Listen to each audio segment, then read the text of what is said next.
राधे राधे दोस्तों, कैसे हैं आप सब। दोस्तों, भाद्रपद मास के कृष्ण पक्ष की अष्टमी तिथि के दिन भगवान विष्णु जी के 8वें अवतार भगवान श्री कृष्ण जी का जन्म हुआ था। भगवान कृष्ण का जन्म भाद्रपद मास के कृष्ण पक्ष की अष्टमी तिथि को रोहिणी नक्षत्र में हुआ था। इसलिए इस तिथि का सनातन धर्म में विशेष महत्व है। इस दिन लोग व्रत, पूजन और उत्सव मनाते हैं। कहीं भगवान की पालकी सजाई जाती है तो कहीं झांकी निकाली जाती है। लेकिन इस बार पिछले साल की तरह ही भक्तों के अंदर जन्माष्टमी तिथि को लेकर असमंजस की स्थिति बनी हुई है। इस साल कृष्ण जन्माष्टमी 11 और 12 अगस्त दोनों ही दिन मनाई जाएगी। भगवान श्री कृष्ण का जन्म अष्टमी तिथि को रोहिणी नक्षत्र में हुआ था, लेकिन इस बार रोहिणी नक्षत्र का आरंभ 13 अगस्त की सुबह 3:27 से सुबह 5:32 तक ही रहेगा। लेकिन अष्टमी तिथि 11 अगस्त की सुबह 9:07 से 12 अगस्त की सुबह 11:17 तक रहेगी। तिथि को लेकर भी दो तरह की मान्यताएं होती हैं। एक मान्यता के अनुसार जिस दिन और रात में अष्टमी तिथि रहे उस दिन जन्माष्टमी मनानी चाहिए, और एक मान्यता के अनुसार सूर्योदय के समय जो तिथि होती है वही तिथि पूरे दिन और रात में मानी जाती है। इसलिए इस हिसाब से उदयकालीन तिथि के हिसाब से 12 अगस्त को जन्माष्टमी का पर्व मनाना श्रेष्ठ रहेगा, क्योंकि 12 अगस्त को ही सूर्योदय के समय अष्टमी तिथि रहेगी। मथुरा और द्वारिका में 12 अगस्त को जन्माष्टमी का पर्व मनाया जाएगा। जगन्नाथपुरी, काशी इत्यादि जगह पर जन्माष्टमी का पर्व 11 अगस्त को मनाया जाएगा। इस साल जन्माष्टमी के दिन कृतिका नक्षत्र लगा रहेगा। साथ ही चंद्रमा मेष राशि से और सूर्य कर्क राशि में रहेंगे। कृतिका नक्षत्र में राशियों की इस ग्रह दशा के कारण वृद्धि योग भी बन रहा है। 12 अगस्त की रात को जन्माष्टमी पूजन का शुभ मुहूर्त है। 12 अगस्त की रात 12:05 से लेकर 12:47 तक पूजन का शुभ मुहूर्त कुल 43 मिनट का रहेगा। इस शुभ मुहूर्त के दौरान पूजन करने से पूजा का फल दोगुना मिलेगा। दोस्तों, श्री कृष्ण जन्माष्टमी के महत्व का अंदाजा इसी बात से लगाया जा सकता है कि शास्त्रों में इस व्रत को व्रतराज कहा जाता है। माना जाता है जन्माष्टमी के दिन भगवान श्री कृष्ण का पूजन करने से यश, कीर्ति, पराक्रम, ऐश्वर्य, सौभाग्य, वैभव, संतान प्राप्ति, धन, संपन्नता, आरोग्य, आयु तथा सुख समृद्धि की प्राप्ति होती है। इस व्रत को रखने से कई व्रतों के फल मिल जाते हैं। कृष्ण जन्माष्टमी पर भगवान श्री कृष्ण को पालने में झुलाने का विशेष महत्व है। माना जाता है इस दिन भगवान श्री कृष्ण को झूला झुलाने से सारी मनोकामनाएं पूरी हो जाती हैं।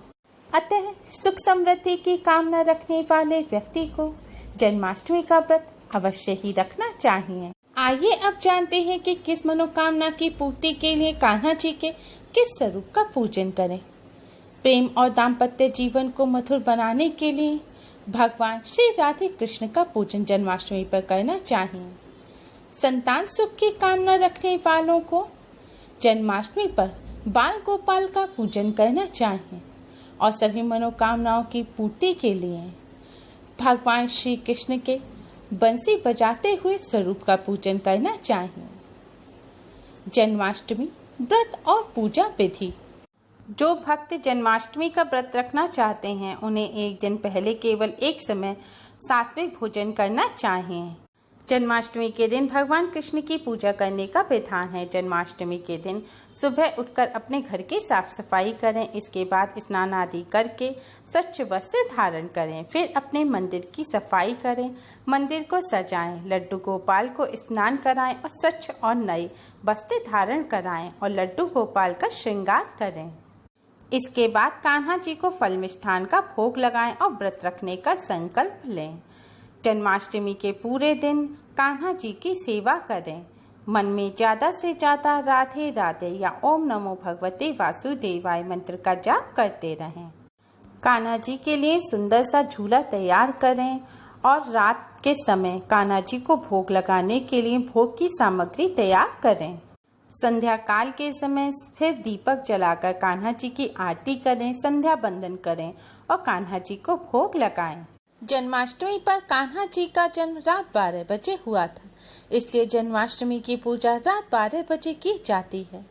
जन्माष्टमी पूजा का शुभ मुहूर्त है 12 अगस्त की रात 12:05 से लेकर 12:47 तक। पूजा के शुभ मुहूर्त की कुल अवधि है 43 मिनट। इस शुभ मुहूर्त में पूजा करने से फल दोगुना मिलता है। रात के समय ही कान्हा जी का जन्मोत्सव मनाया जाता है। जन्माष्टमी की विशेष पूजा करने के लिए रात्रि को स्नान करके स्वच्छ वस्त्र धारण करें। फिर निशिता मुहूर्त काल में एक प्लेट में साफ खीरा रखें और खीरे को बीचों बीच से छुरी से काटें। जैसे बच्चे के जन्म के समय उसकी नाल काटी जाती है, इसी तरह कान्हा जी की नाल के रूप में खीरे को काटा जाता है। फिर कान्हा जी या लड्डू गोपाल को स्नान कराएं।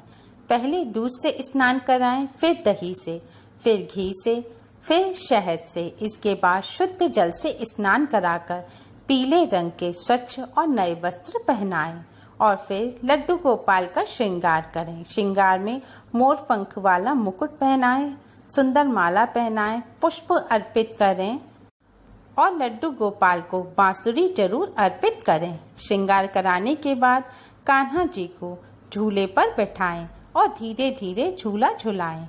फिर कान्हा जी के सामने एक शुद्ध घी का दिया जलाएं, एक सुगंधित धूप बत्ती जलाएं, कान्हा जी को पुष्प अर्पित करें, कान्हा जी के वस्त्रों पर इत्र लगाएं, कान्हा जी का हल्दी या चंदन से तिलक करें। फिर कान्हा जी को फल मिष्ठान का भोग लगाएं। जन्माष्टमी पर कान्हा जी को माखन मिश्री का विशेष रूप से भोग लगाया जाता है, क्योंकि माखन मिश्री कान्हा जी को बेहद प्रिय होती है। और जन्माष्टमी पर ही कान्हा जी को धनिये की पंजीरी का भी भोग लगाया जाता है। कान्हा जी को तुलसी दल जरूर अर्पित करें। तुलसी दल के बिना अर्पित किया हुआ भोग कान्हा जी स्वीकार नहीं करते, इसलिए हर भोग में तुलसी दल जरूर रखें। पंजीरी के साथ कान्हा जी को पंचामृत भी अर्पित करें। पंचामृत में भी तुलसी दल जरूर डालें। इनके अलावा आप अपनी श्रद्धा के अनुसार और फल और मिष्ठान का भी भोग लगा सकते हैं। फलहार के लिए बने भोजन का भी कान्हा जी को जरूर भोग लगाएं, जैसे कि आलू, कूटू, साबूदाना या सवा के चावल वगैरह जो भी आप फलहार में खाएं, उसे कान्हा जी को भोग जरूर लगाएं। भोग लगाने के बाद कान्हा जी की आरती करें। फिर ओम नमो भगवते वासुदेवाय मंत्र की एक माला का जरूर जाप करें और राधे राधे का भी एक माला का जरूर जाप करें। आप चाहें तो श्रीमद् भागवत गीता जी और भागवत जी का भी पाठ कर सकते हैं। पूजा करने के बाद कान्हा जी से हाथ जोड़कर प्रार्थना करें। फिर कान्हा जी को शयन कराएं। अब आपने कान्हा जी को जिस पंचामृत से स्नान कराया था, उस पंचामृत को भी आप प्रसाद के रूप में अपने परिवार सहित ग्रहण करें और जो खीरा काटा है उसे भी प्रसाद के रूप में अपने परिवार सहित ग्रहण करें और जो भगवान जी को भोग लगाया है उस भोग में से भी थोड़ा थोड़ा लेकर अपने परिवार के सहित प्रसाद के रूप में ग्रहण करें। प्रसाद ग्रहण करने के बाद अब आप फलहार करें और अगले दिन सुबह उठकर कान्हा जी को स्नान कराकर स्वच्छ वस्त्र धारण कराएं और पकवान बनाकर पकवान का कान्हा जी को भोग लगाएं और फिर उस पकवान को ग्रहण करके अपने व्रत को खोलें, यानी कि व्रत का पारण करें। जन्माष्टमी व्रत का पारण जन्माष्टमी के अगले दिन सूर्योदय होने के बाद ही किया जाता है।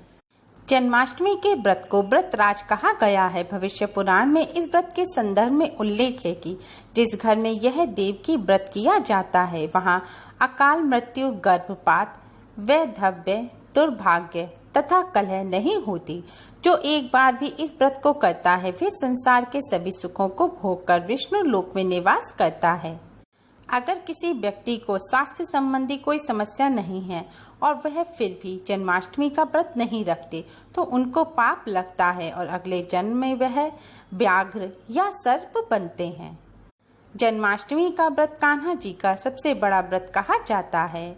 जन्माष्टमी के व्रत को एकादशी के व्रत से भी बड़ा कहा जाता है। अगर आप पूरे वर्ष एकादशी के व्रत नहीं भी रख पाए या नहीं रख पाते तो भी आप जन्माष्टमी के व्रत को रख के सभी एकादशी के व्रतों का फल प्राप्त कर सकते हैं।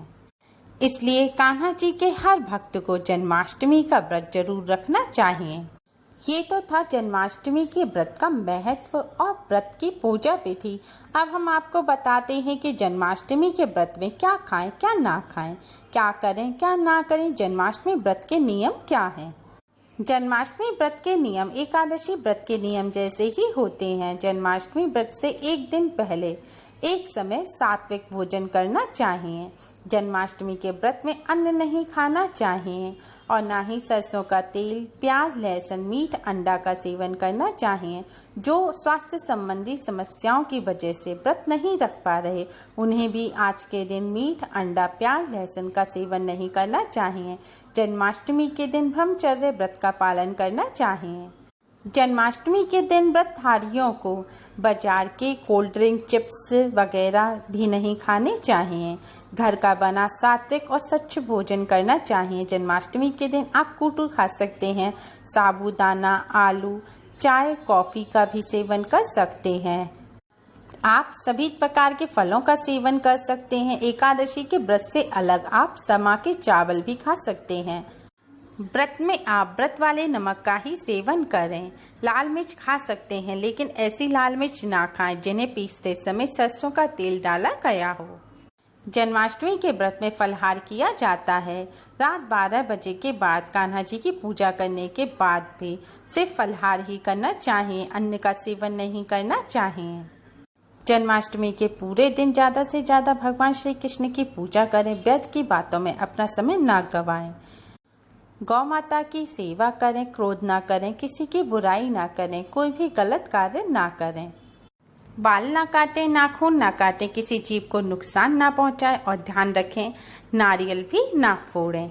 आज के दिन शराब ना पिएं, तम्बाकू ना खाएं, किसी भी नशे की चीज का सेवन ना करें। अपना मन भगवान श्री कृष्ण में लगाएं और हर्षोल्लास से भगवान श्री कृष्ण का जन्मोत्सव मनाएं। अगर आपको हमारी ये वीडियो पसंद आई हो तो लाइक करना ना भूलें। हमारी इस वीडियो को अपने फ्रेंड्स और रिश्तेदारों में ज़्यादा से ज़्यादा शेयर करें जिससे वह भी इसका लाभ उठा सकें और हमारी और भी वीडियोस के लिए हमारे चैनल को सब्सक्राइब करना ना भूलें। Thanks for watching. Radhe Radhe.